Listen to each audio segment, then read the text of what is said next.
이동의 뉴스 정면성 2부 시작합니다. 정의당 김종철 대표가 같은 당 장혜영 의원을 성추행한 사실이 드러나 당 대표직에서 직위 해제됐습니다.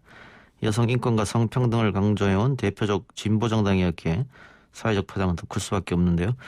이번 사태 어떻게 대응해 나갈지, 어떤 개선 대책을 내놓을지 정의당 입장 들어봅니다. 정의당 정호진 대변인 연결합니다. 대변인님 나와 계십니까? 네, 정의당 정호진입니다. 예, 굉장히 어렵고 무거운 상황일 텐데 전화 인터뷰 감사하고요.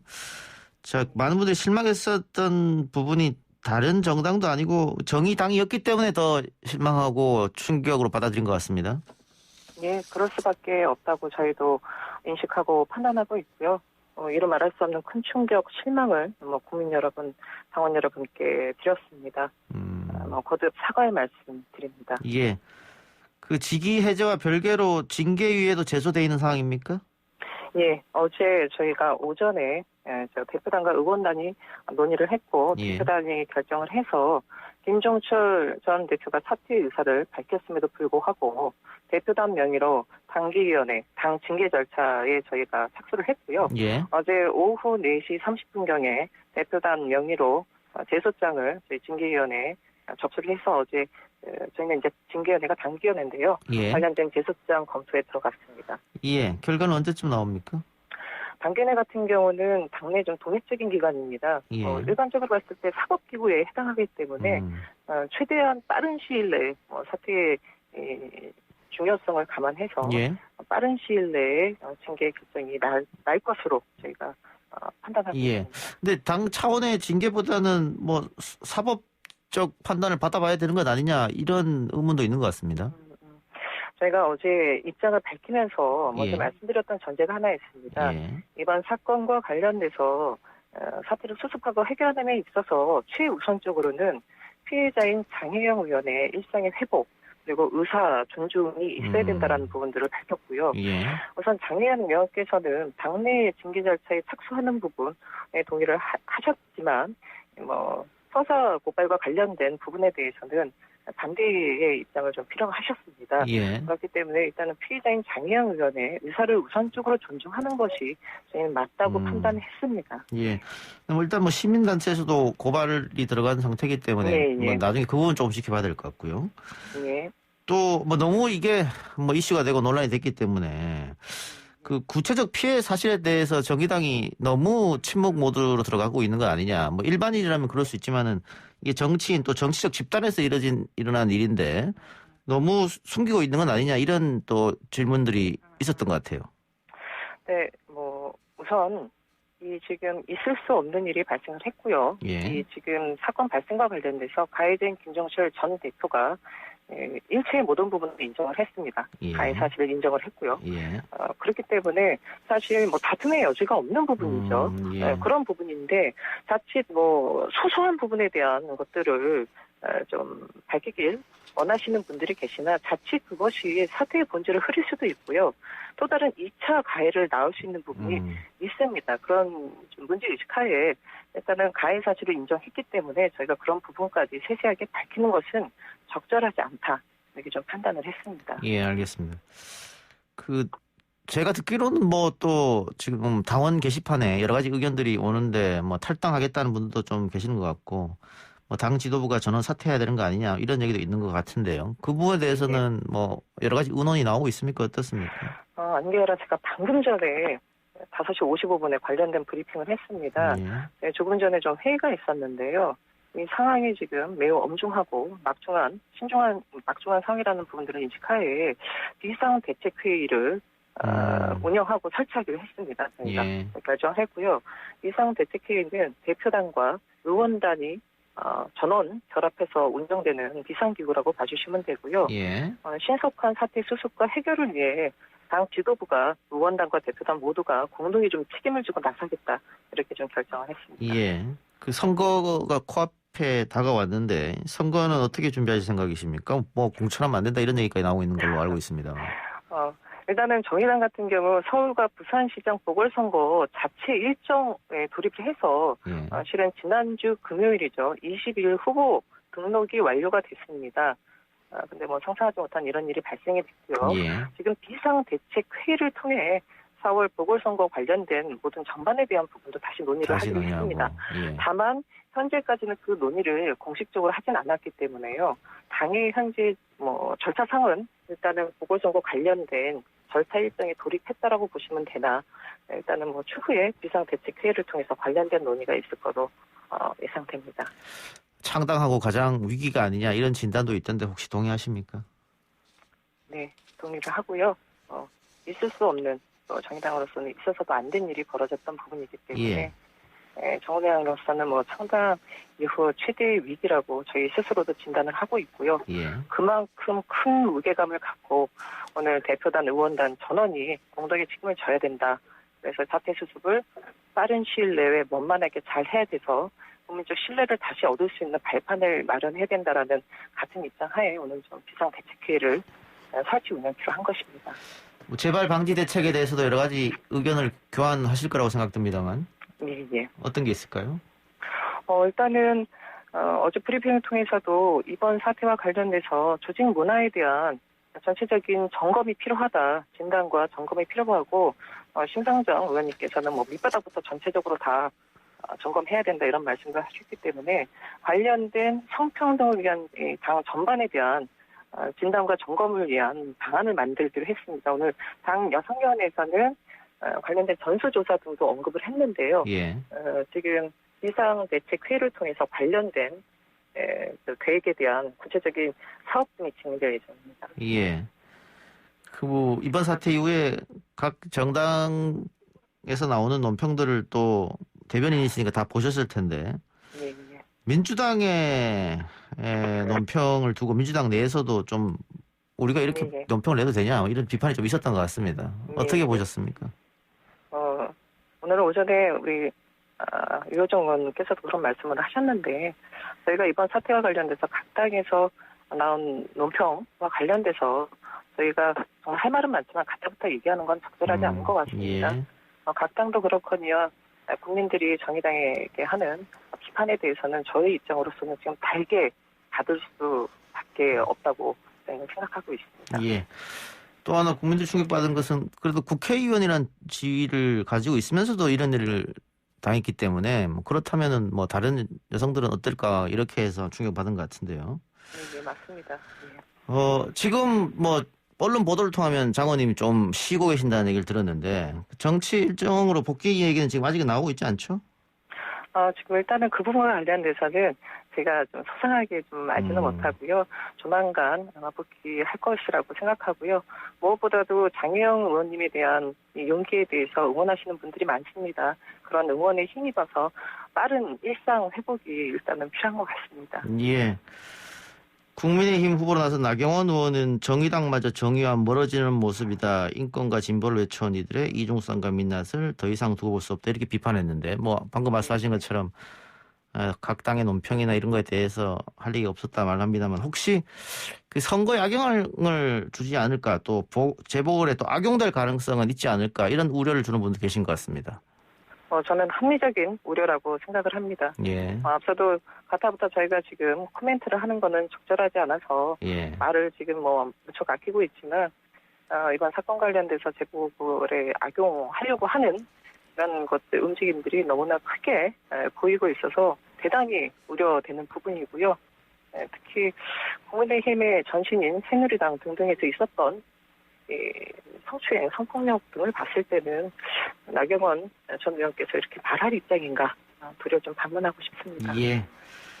우리나라 진보정당 역사가 한겨레 민주당부터 민중당에서 쭉 이렇게 내려와서 정의당까지 왔는데 그 몇십 년을 이렇게 진보정당을 지지하셨던 분들이 이번 사건을 좀 실망이 클 것 같습니다. 그분들한테 위로를 할까요? 격려를 할까요? 메시지 한번 주시기 바랍니다. 예, 이루 말할 수 없는 큰 충격, 실망을 하셨을 것입니다. 대단히 송구하고요. 그렇지만 진보 정당으로서 정의당의 존재 자체 그 의미마저도 희석됐다라고 그 의미마저도 아예 없어졌다라고 생각하지는 않습니다. 예. 분골쇄신하겠습니다. 다시 거듭나겠습니다. 철저히 저희가 성찰하고 반성하고요. 성평등한 문화를 만드는데 더 노력하도록 매진하겠습니다. 예, 대변인님 오늘 인터뷰 고맙습니다. 네, 감사합니다. 네, 지금까지 정의당 정호진 대변인이었습니다.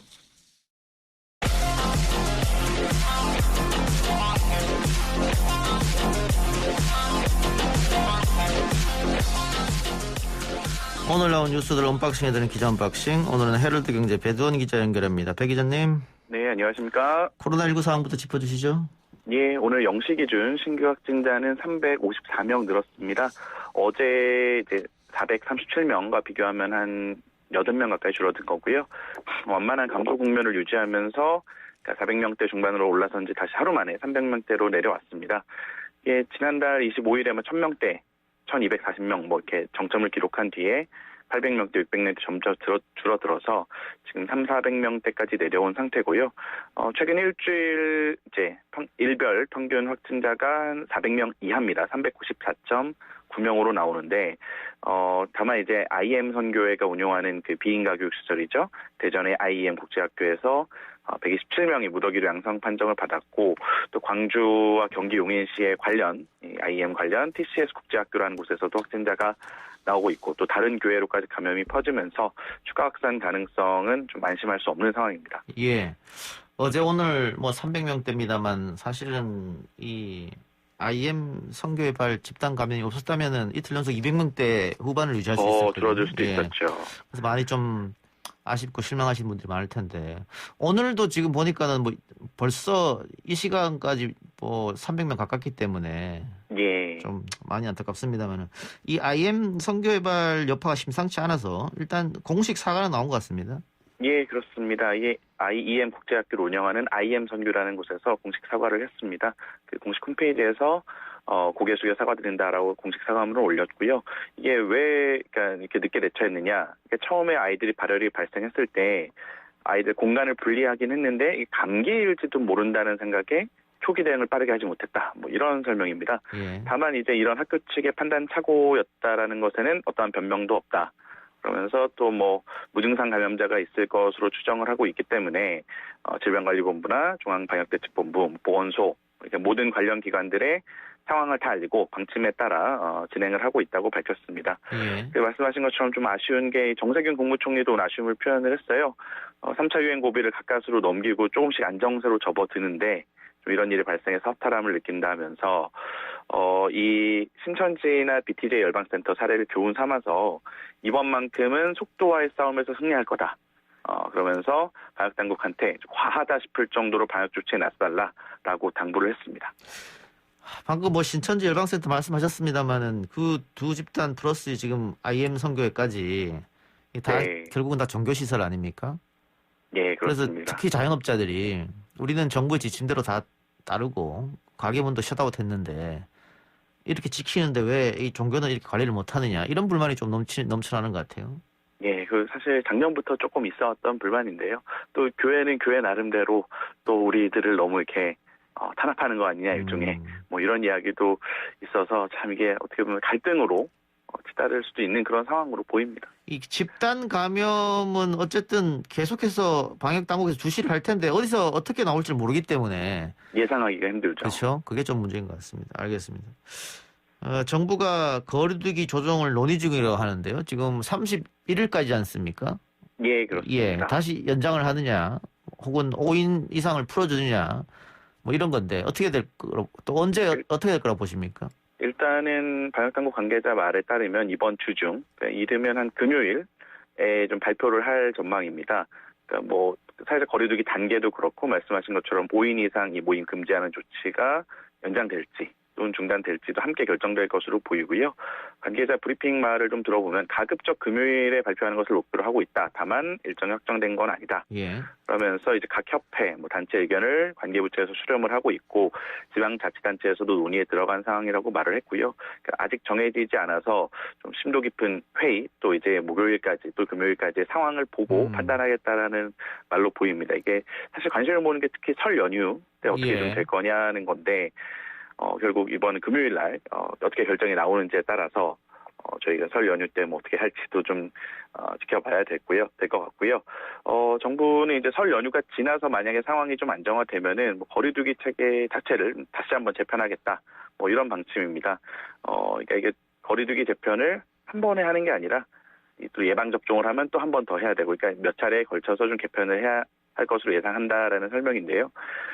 일단은 정부 관계 그 당국자 말 들어보면은 기존에는 이게 거리두기나 이런 게 다중 이용 시설을 중심으로 설계가 됐는데 이게 또 개인 간의 모임 금지, 그러니까 이번에 5인 이상 금지 조치한 것처럼 개인 간 모임 금지나 행위 자체를 규제하는 게 효과적으로 좀 반영해야 한다는 의견이 많다라고 전한 걸로 봐서는 뭐 아무래도 이런 모임 금지, 개인 간의 이런 금지하는, 그러니까 기존의 자영업자들을 문 닫게 하는 것보다는 이런 쪽으로 좀 강화되지 않을까, 이렇게 전망해 볼 수 있을 것 같습니다. 예.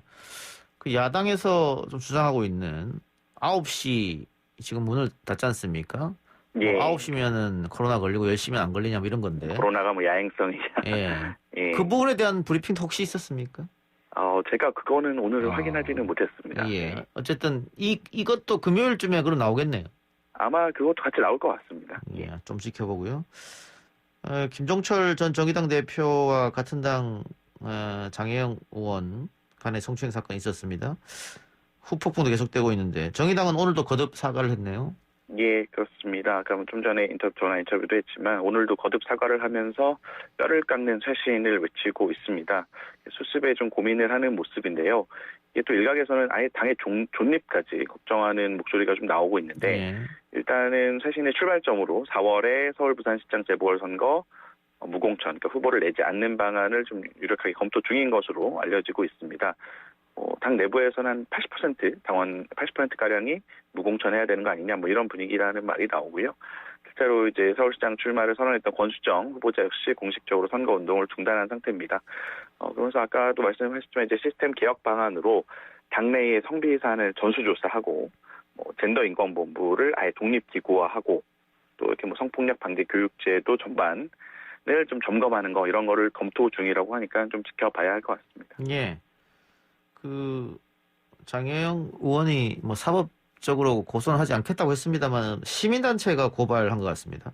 예, 오늘 시민단체 활빈단이라는 곳에서 이 장혜영 의원을 성추행한 김종철 정의당 대표를 고발을 했습니다. 이게 이제 사실 말씀하신 것처럼 피해자인 장혜영 의원은 형사 고소는 고려하지 않은 것으로 이제 이미 알려졌는데요. 근데 이제 성추행이라는 게 친고죄나 반의사불벌죄, 그러니까 내가 처벌하지 말아달라고 해서 처벌을 못하는 게 아닌 그런 죄이기 때문에 이 피해자 의사와는 무관하게 형사처벌이 가능은 합니다. 다만 이게 성추행 장면이 담긴 어떤 화면이랄지 이런 증거를 확보할지가 미지수고, 피해자인 장 의원이 경찰 조사를 거부하면은 또 수사 진행이 어려울 것 같다라는 전망이 나오고요. 일단은 또 오늘 배복주 정의당 그 부대표 말을 보면은 사실 일각에서 그래서 어떤 피해였냐, 이런 궁금증을 사실 좀 많이 갖게 되는데. 하고 있죠, 그렇게. 예. 그 피해 사실을 구체적으로 밝히는 건 불필요한 논란을 만들고 사건의 본질을 흐린다라고 강조를 했습니다. 그러니까 이제 구체적 행위를 밝혔다가는 그 정도 갖고 뭘 그래라는 어떤 이런 개인이 가진 통념에 기반해서 판단을 해버리기 때문이라는 설명이고요. 특히 이제 음주 여부, 술을 마셨냐 안 마셨냐, 이게 사실 사람들이라면 궁금할 수 있는 거긴 한데, 이거에 대해서도 사건의 실체적 진실을 판단하는 데 고려되는 요소가 아니다 라면서 공개하지 않겠다는 뜻을 밝혔습니다. 예. 앞으로도 계속 이 스탠스는 유지하겠다, 이런 얘기 같네요. 예, 그렇습니다. 예. 검찰 내 성추행을 폭로하면서 한국 사회 미투 운동을 촉발시킨 서지현 검사도 이번 사건과 관련해서 의견을 낸 것 같습니다. 예, 그렇습니다. 서지현 검사, 이제 우리나라의 미투 운동을 촉발시킨 분으로 평가가 되는데, 자신의 SNS를 통해서 우리 사회가 지난 3년 동안 변한 게 없다라고 말을 했습니다. 이번 정의당 김종철 전 대표의 성추행 건을 거론하면서 매번 이런 소식을 들을 때마다 심장이 어질어질해진다. 우리는 무엇이 달라졌느냐면서 또 자신의 미투와 관련해서도 가해자의 사과가 아직 없었다. 또 오는 30일에 징계 시효가 끝난 검찰이 어떠한 징계도 하지 않고 있다라고 언급을 했고요. 또 이제 정치권이나 언론계에 대한 비판도 이어졌는데 자기를 정치하려고 한 거다. 이런 식으로 치부한다고 비판을 좀 했고요. 다만 이제 서 검사 말미에 그 SNS 말미에 또 여기다가 박원순 시장 때는 가만히 있더니라는 조롱글이 달릴 것이다라고 이게 좀 자주 섞인 발언도 덧붙였는데요. 이게 박원순 전 시장 때 사실 서지현 검사가 입장을 왜 안 내냐라고 강요를 받다가 당시 이제 공황장애 등을 이유로 페이스북 계정을 닫았던 바 있죠. 그런 거를 좀 의식한 발언도 눈에 띄었습니다. 특정 사건에 대해서 왜 당신은 의견을 내놓지 않느냐? 이것도 2차 가해 아닙니까? 기차 가해라는 말보다는 어쨌든 강요가 될 수 있는 거죠. 뭐 자기가 이제 얘기하기 싫다고 하는데. 아니, 그러니까요, 그게. 왜냐면 소장검사도 피해를 입은 분 중에 한 분이니까. 네. 특정 사건에서 왜 당신은 침묵하고 있느냐, 빨리 입장을 밝혀라. 이것도 일종의 폭력일 수 있기 때문에 제가 여쭤본 겁니다. 예, 그렇습니다. 박 전 시장 얘기가 나왔으니까. 국가인권위원회가 결론을 어제 냈죠. 예, 그렇습니다. 박원순 전 서울시장의 성추행 의혹과 관련해서 성적 언동의 일부를 사실로 인정하면서 성희롱에 해당한다고 판단을 했습니다. 뭐 여러 가지 피해자 휴대전화 디지털 포렌식, 뭐 검찰, 경찰 등 수사기관, 서울시 등에서 제출한 자료를 분석한 결과고요. 어쨌든 이 피해자의 주장은 사실로 인정이 가능하다면서 박 전 시장의 행위가 성적 굴욕감이나 혐오감을 느끼게 하는 성적 언동으로 성희롱에 해당한다라고 명시를 했고요. 다만 뭐 이러한 그 행위를 제외하고 피해자가 주장한 또 다른 여러 피해 의혹들은 사실로 인정하기는 어렵다고 봤습니다. 이에 대해서 인권위는 이 박 전 시장, 그러니까 피조사자의 진술을 청취할 수가 없는 상황이지 않습니까? 그렇기 때문에 방어권을 행사할 수가 없기 때문에 일반적인 성희롱 사건보다 사실관계를 좀 더 엄격하게 인정한 데 따른 것이라고 설명을 했습니다. 뭐 그럼에도 이제 인정된 사실만으로도 박 전 시장의 어떤 이 성적인 언행이 국가인권위원회법에 따른 성희롱에 해당된다라고는 강조를 했습니다. 예. 처음에는 뭐 성폭행, 성추행 얘기가 나왔습니다만 인권위에서는 추행은 인정하기 어렵고 성희롱성 어떤 발언이 있었다 이렇게 판단한 것 같네요. 뭐 이게 단어가 근데 저도 이제 정확하게 제가 인권위를 다 뜯어보지는 않았는데 일단은 성희롱이라는 단어를 쓰고 있어서 이게 뭐 저도 정확하게는 인권위에서 성추행이라는 단어를 쓰지 않았는지는 좀 확인을 해봐야 될 것 같습니다. 이거 이렇게 되면은 역시 또 박 전 시장 지지자들과 계속해서 논쟁이 붙을 수밖에 없는 상황이 돼서 결론이 좀 뭐 났으면 좋겠는데 명쾌하게 안 해서 좀 답답해한 측면도 청취자들 분들 중에 있을 것 같긴 합니다. 알겠습니다. 자, 서울시장 이야기도 해보죠. 야권 소식부터 좀 전해주시겠습니까? 예, 서울시장 보궐선거에서 현재까지 지지율 1위는 국민의당 안철수 대표입니다. 오늘 오전에 서울시 선거관리위원회 찾아서 예비 후보로 등록을 했고요. 방금 말씀드렸던 박원순 전 서울시장 이 사건과 관련해서 어젯밤에 인권위의 결과가 나온 거를 두고 민주당 후보들을 향해서 양심이 있으면은 이 문제에 대해서 입장을 밝히고 사과하라라고 요구를 했고요. 또 부동산 정책과 관련해서도 현 정권이 어떤 부동산 정책이 집을 마련하겠다라는 꿈을 앗아갔다. 이렇게 해서 사과를 해라라고 주장을 했고요. 다만 이제 안철수 후보가 현재 지지율 여론조사에서는 1위를 달린다고 해도 단일화 상황이 계속 안개 속입니다. 안 대표는 이 단일화 건에 대해서 과거를 보면은 1대1을 단일화 협상이 아주 좀 시간이 많이 필요했다. 근데 이제 국민의힘에서는 사실 3월 초에 하자 이런 얘기거든요. 그렇게 해버리면은 선거까지 너무 얼마 남지 않은 상황이기 때문에 난감한 지경에 빠지게 된다. 라면서 자신의 어떤 요청에 대한 수용을 거듭 요구를 했고요. 반면 국민의힘은 이제 오늘 서울 부산시장 예비 경선 후보들을 확정을 하고 좀 제 갈 길을 가는 모양새입니다. 예. 박영선 전 장관은 공식 출마 선언을 오늘 했습니다. 예, 그렇습니다. 우상호 의원과의 당내 경선 양자 대결이 오늘로써 확정이 됐고요. 박 전 장관의 오늘 서울시장 출마 선언을 보면은 핵심은 코로나 이후의 서울시 대전환입니다. 서울을 인구 각각 50만 명의 한 21개의 다핵 분산 도시로 전환을 하고 또 각 권역별로 21분 내에 모든 이동이 가능한 생활권을 조성하겠다. 이런 공약이 나왔고요. 또 국회가 이제 세종시로 이전하는 계획이 있는데 이전이 되면은 국회의사당을 세계적인 콘서트홀로 만들겠다.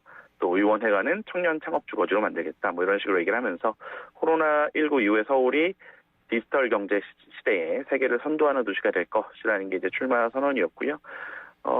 당내 경선 경쟁자인 우상호 의원은 오늘 페이스북에 글을 올려서 출마 선언을 축하한다라고 하면서 오늘은 박영선 후보 날이기 때문에 자신은 공개 일정을 잡지 않았다. 선의의 경쟁을 통해서 당을 살리고 승리의 발판을 만들어 가자라고 훈훈하게 글을 남기기도 했습니다. 예. 박 전 장관과 우상호 의원 두 사람이 또 경기도 기본주택 행사를 찾았다고 하던데. 예, 그렇습니다.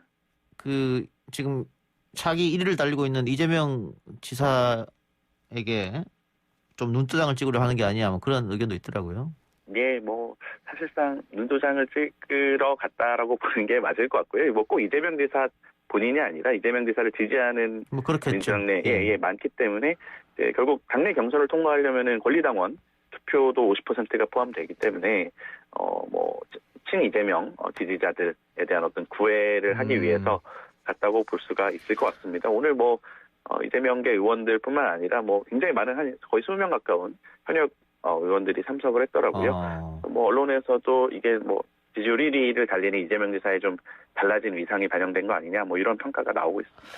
알겠습니다. 주제를 좀 바꿔서요. 신세계 그룹의 이마트가 프로야구단 SK 와이번스를 인수한다고요? 예, 그렇습니다. 그 SK텔레콤이 보유하고 있는 그 야구단이죠. SK 와이번스의 지분 100%를 신세계그룹이 이마트를 통해서 인수하기로 오늘 밝혔습니다. 인수 가격은 주식 한 1,000억 원, 그다음 야구 연습장이랑 토지, 건물 포함해서 총 한 1,350억 원가량 정도 되고요. 야구단 연구진은 인천으로 유지를 하고 코치진, 선수단, 프런트는 전원 고용 승계를 한다고 합니다. 그러면서 이제 이 프로야구 팬들과 자기 이제 신세계그룹의 고객을 접목하는 방식으로 뭐 고객 경험을 확장하겠다. 뭐 그러면서 야구 팬들이 모바일이나 이런 온라인 환경에 익숙하기 때문에 자신들 원래 이제 유통그룹이지 않습니까? 주도적인 고객층과 일치한다. 뭐 이렇게 판단을 했다라는 건데요. 앞으로 야구장을 찾는 고객들한테 보는 야구에서 즐기는 야구로 뭐 프로야구 발전에 기여하겠다고 밝혔습니다. SK 와이번스 팬들은 좀 아쉬울 수도 있겠습니다만 연고지는 그대로 가는 거죠? 예, 인천 그대로 가는 거고요. 뭐 일단은 정용진 신세계 부회장의 의지라는 얘기가 이제 해석이 많이 나오는데, 뭐 야구단에 관심이 그 전부터 많았던 것으로 알려져 있어서 뭐 투자랄까요? 뭐 이제 보통 우리 야구 팬들은 그런 걸 기대하지 않습니까? 이제 오너가 바뀌면은 그런 거에는 크게 소홀함이 없지는 않을까. 뭐 이런 전망은 제가 개인적으로 해보고 있습니다. 알겠습니다. 이재용 삼성전자 부회장이 옥중 메시지를 냈습니다.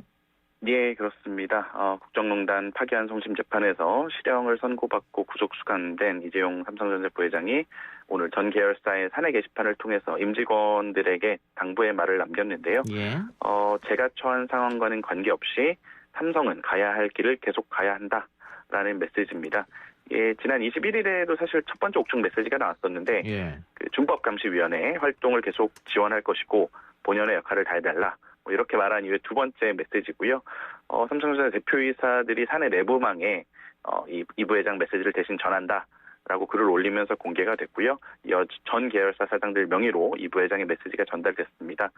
메시지를 좀 더 살펴보면은 뭐 삼성 가족 여러분한테 이제 저희 부족함 때문에 걱정을 끼쳐드리게 됐다. 송구하고 정말 죄송한 마음이다. 라면서 임직원한테도 사과의 말을 했고요. 앞으로도 흔들림 없이 한마음이 되어 삼성을 지켜주시길 부탁드린다라고 당부를 했습니다. 또 그러면서 이제 좀 주목할 만한 게 제가 처한 상황과는 관계없이 삼성은 가야 할 길을 계속 가야 된다. 국민들께 이미 드린 약속들을 반드시 지켜야 된다라는 이야기를 했는데요. 사실 이제 뭐 일부 언론에서 이 부회장이 구속된 이후에 삼성의 어떤 경영 차질 또는 대규모 투자가 좀 어려워지는 거 아니냐 이런 우려가 좀 있었잖아요. 이렇기 때문에 오늘 이 메시지는 투자나 고용 창출이라는 어떤 이런 기업의 본분은 그대로 유지하겠다. 뭐 이렇게 해석될 수 있을 것 같습니다. 예. 제가 지금 기사를 검색하고 있는데 어떤 언론에서는 첫 번째 메시지라고 하고 또 두 번째 메시지라고도 하고 뭐 그렇네요. 이게 그러니까 21일 날 너무 짧게 나왔어요. 변호인을 통해서 나온 건데 준법감시위원회 활동을 지원하겠다. 이게 한번 나왔었고 오늘 이걸 뭐 어떻게 평가해야 될지 모르겠지만 하여튼 두 번째 공식적으로 나온 거는 저는 맞다고 알고 있고 사실은 처음에 가짜 메시지가 한번 돌았었죠? 네, 가짜 메시지가 한번 돌았었는데 그거는 이제 뭐 사실이 아니고요. 예, 오늘이 이제 두 번째가 맞는 것 같습니다. 예. 알겠습니다. 그런데 지금 그 삼성 측에서 이재용 부회장의 재판 재상고를 하지 않겠다 이렇게 결정을 했네요. 네, 그렇습니다. 지난 18일 날 이게 징역 2년 6개월의 실형이 선고받았는데 재상고 시한 마지막 날이 25일이었습니다. 어제였습니다. 근데 이재용 부회장 측과 이 박영수 특별검사팀 모두 재상고, 그러니까 다시 한번 다투는 거를 하지 않겠다라고 하면서 결국 징역 2년 6개월형이 확정이 된 거고요. 이제 뭐 만약에 중간에 뭐 특별 사면, 특사라든지 가석방이 없을 경우에는 이제 내년 여름 7월에 만기 출소를 하게 되고요. 다만 뭐 이제 특사가 뭐 올해에도 광복절이 있을 수도 있고 뭐 크리스마스가 있을 수도 있고 또는 이제 형기를 좀 더 채우면 가석방이 있을 수도 있기 때문에 뭐 일찍 나올 수도 있는 거고요. 그거는 어떻게 될지는 뭐 특사 같은 경우는 또 대통령의 어떤 고유 권한이기 때문에 좀 지켜봐야 될 것 같고요. 일단은 오늘 삼성전자를 비롯한 7개 계열사 사장들이 이재용 부회장이 당부했던 준법감시위원회 위원들하고 첫 모임을 갖고 이 부회장이 당부한 이 준법감시 기능 강화 방안을 비롯해서 모임 정리화 등에 대해 논의를 했다고 합니다. 뭐 아무래도 삼성 입장에서는 이제 물론 이 준법감시위원회를 통해서 집행유예를 이끌어내려고 전략을 했었으나 그게 실패했지만 어쨌든 사실 가석방이나 사면도 국민 여론하고 또 맞닿아 있을 수밖에 없는 사건이지 않습니까? 그렇기 때문에 준법감시위원회를 좀 투명하고 실효성 있게 운영하는 모습을 좀 보이면서 어떤 국민 여론의 우호적인 국민 여론 조성에 좀 힘쓰는 모습입니다. 알겠습니다. 오늘 여기까지 듣겠습니다. 예, 고맙습니다. 감사합니다.